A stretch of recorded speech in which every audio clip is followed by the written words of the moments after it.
चलिए दोस्तों, आज हम लोग देखेंगे क्लास 10th प्रश्नावली 1.1 का प्रश्नों को। प्रश्नावली 1.1 के पहला प्रश्न देखते हैं। कहता है निम्नलिखित संख्याओं का एचसीएफ ज्ञात करने के लिए यूक्लिड विभाजन, किस विभाजन का कह रहा है? तो यूक्लिड विभाजन एल्गोरिथम का प्रयोग कीजिए। किसका प्रयोग कीजिए? तो एचसीएफ निकालना है। क्या ज्ञात करना है? तो हम लोग को एचसीएफ निकालना है। किस विधि द्वारा ज्ञात करना है? तो यूक्लिड जो है, यूक्लिड विभाजन एल्गोरिथम का प्रयोग करके। तो देखिए, प्रश्न करने से पहले हम लोग पहले जान लेंगे कि यूक्लिड विभाजन प्रमेय का एल्गोरिथम है क्या। ठीक, तो चलिए दोस्तों जानते हैं हम लोग। देखिए, यूक्लिड विभाजन प्रमेय का किसको कहेंगे? तो देखिए, यूक्लिड विभाजन प्रमेय का दो धनात्मक पूर्णांक को ए और बी क्या करा कि ए और बी दिए रहने पर, क्या दिए रहने पर ऐसी अद्वितीय पूर्ण संख्याएं क्यू एवं आर विद्यमान है कि क्या है यूक्लिड विभाजन? तो यूक्लिड विभाजन कहता है कि दो धनात्मक पूर्णांक, कैसा पूर्णांक? धनात्मक पूर्णांक ए और बी दिए रहने पर, मान लेते ए और बी दिए रहने पर ऐसी अद्वितीय पूर्ण संख्याएं क्यू एवं आर विद्यमान है कि, जब विद्यमान रहेगा तो ए बराबर सूत्र होता है बी क्यू प्लस आर। क्या होता है? बी क्यू प्लस आर, जहाँ जीरो क्या है? ये जीरो से बड़ा क्या होना चाहिए? आर, और आर से बड़ा क्या होना चाहिए? बी। या तो आर जो है जीरो के बराबर होनी चाहिए, और जीरो से आर बड़ा होना चाहिए, और आर से बड़ा क्या होना चाहिए? बी। अब देखिए किसको क्या कहेंगे। अच्छा, आप लोग ये तो जानते होंगे कि भाज्य बराबर क्या होता है? भाज्य गुने भागफल प्लस शेषफल। क्या होता है भाज्य बराबर? भाज्य गुने भागफल प्लस शेषफल। देखिए, ए को क्या कहेंगे? तो ए को कहेंगे भाज्य। ए को क्या कहते हैं? तो ए को भाज्य कहते हैं। बी को क्या कहते हैं? तो बी को भाज्य कहते हैं। और क्यू को क्या कहते हैं? तो क्यू को भागफल कहते हैं। और आर जो आर, इसको क्या कहेंगे? शेषफल कहेंगे। तो ए क्या है? ए है भाज्य है। देखें, यहाँ भी हम डायग्राम के माध्यम से भी आप लोग को समझाने का प्रयास किए हैं। ए क्या हो जाएगा? भाज्य हो जाएगा। बी हो जाएगा भाजक, और क्यू क्या हो जाएगा? भागफल हो जाएगा। और आर क्या हो जाएगा? शेषफल हो जाएगा। तो यही है यूक्लिड विभाजन प्रमेय का। क्या है यूक्लिड विभाजन प्रमेय का? क्या यही है, ए बराबर बी क्यू प्लस आर। तो चलिए तो आप लोग तो समझ गए होंगे कि यूक्लिड विभाजन प्रमेय का किसे कहते हैं। अगर आप लोग को याद नहीं तो इसको क्या कर लीजिए, इसको नोट कर लीजिए। क्या कर लीजिए? इसको नोट कर लीजिए, ताकि आप लोग को भविष्य में क्या हो, भविष्य में आप लोग को अगर बनाने में सहायता हो। तो चलिए आज का हम लोग पहला प्रश्न को देखते हैं। आज का पहला प्रश्न कहता है कि निम्नलिखित संख्याओं का एचसीएफ ज्ञात करने के लिए किसका प्रयोग करना है? तो यूक्लिड विभाजन एल्गोरिथम का। किसका? यूक्लिड विभाजन एल्गोरिथम का प्रयोग करेंगे। तो चलिए देखते हैं, करते हैं। चलिए दोस्तों हल करते हैं। देखिए, इसमें दिया है हम लोग को एल्गोरिथम से करना, तो किस तरह से करेंगे जानते हैं हम लोग। ए बराबर बी क्यूब प्लस आर, यही बताएं। तो देखिए ए किसको मानेंगे? तो देखिए पहले लिखेंगे 225 और 135, इस तरह से लिखेंगे। अब देखिए इसमें ए क्या हो जाएगा? तो ए बराबर हो जाएगा, ए किसको मानेंगे? जो बड़ी संख्या है। तो बड़ी संख्या कौन है? 225। और बी कौन है? तो बी मान लेंगे 135। अब देखिए इसको चरणबद्ध करेंगे। अब देखिए, तो चलिए इसको पहले सिद्ध करेंगे। ए बराबर बी क्यू प्लस आर पर। तो देखिए ए क्या माने? तो ए लिखेंगे 225 बराबर बी को कितना माने? तो बी को 135।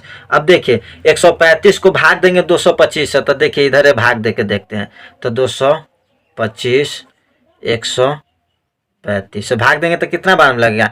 2 बार में नहीं, एक के बार में लगेगा। कितना बार में लगेगा? एक बार में।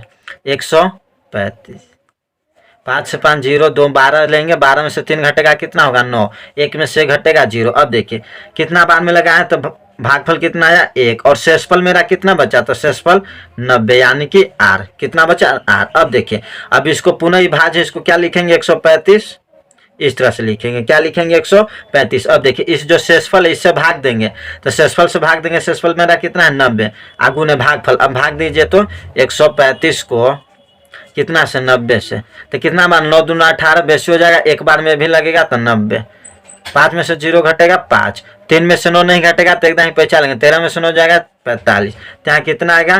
देखिए कितना बार में भाग लगाए? एक बार में। और मेरा शेषफल कितना बचा? तो शेषफल मेरा 45 बचा। अब आगे देखिए, अब देखिए 90 को लाएंगे इधर, 90 को बनाएंगे कुछ भाज्य बराबर, और भाज्य कितना बनाएंगे? 45 को। अब 45 को कितना बार करेंगे? यहाँ 90 ना, देखिए 45 को कितना बार करेंगे कि 90 कट जाएगा? तो भाग पुनः देंगे।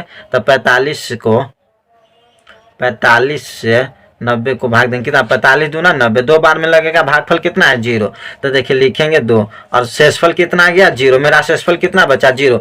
ये विभाजन एल्गोरिथम प्रक्रिया हम लोग को तब तक लगाना है जब तक कि क्या शेषफल शून्य नहीं आ जाता। शेषफल मेरा क्या शून्य आ गया ना। और देखिए इसको चरणबद्ध करेंगे, क्या करेंगे चरणबद्ध करेंगे। देखिए इसका नाम दे देंगे चरण, देखिए इसका नाम देंगे क्या, इसका नाम देंगे चरण 1। इसको हम चरण 1 में करें, इसको क्या नाम देंगे तो इसको देंगे चरण 2। सब चरणबद्ध करेंगे। इसका नाम क्या देंगे तो इसका नाम देंगे चरण 3। इसी तरह से चरण हम लोग बढ़ाते जाएंगे, जब तक नहीं होगा जब तक चरणबद्ध हम लोग क्या करेंगे करते जाएंगे। तो देखिए इसका शेषफल क्या आ गया 0 आ गया ना। तब देखिए लिखेंगे कि चूंकि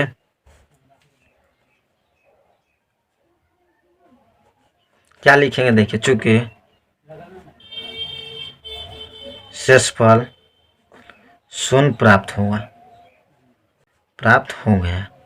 क्या हो गया मेरा शेषफल शून्य प्राप्त हो गया ना। और भाजक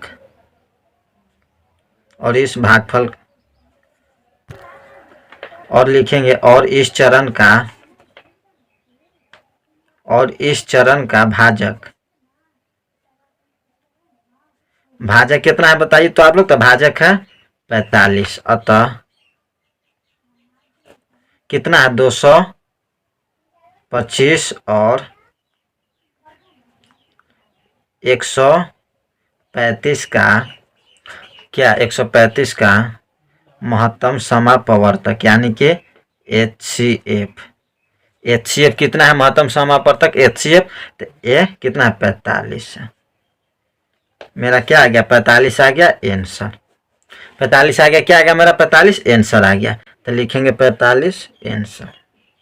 तो इसका आंसर कितना है दोस्तों, इसका आंसर जो आ गया 45 आ गया। तो आज हम लोग देखें प्रश्न वाली 1.1 को, पहला प्रश्न को। आशा है कि इसी तरह से और आप लोग को प्रश्न बनाएंगे।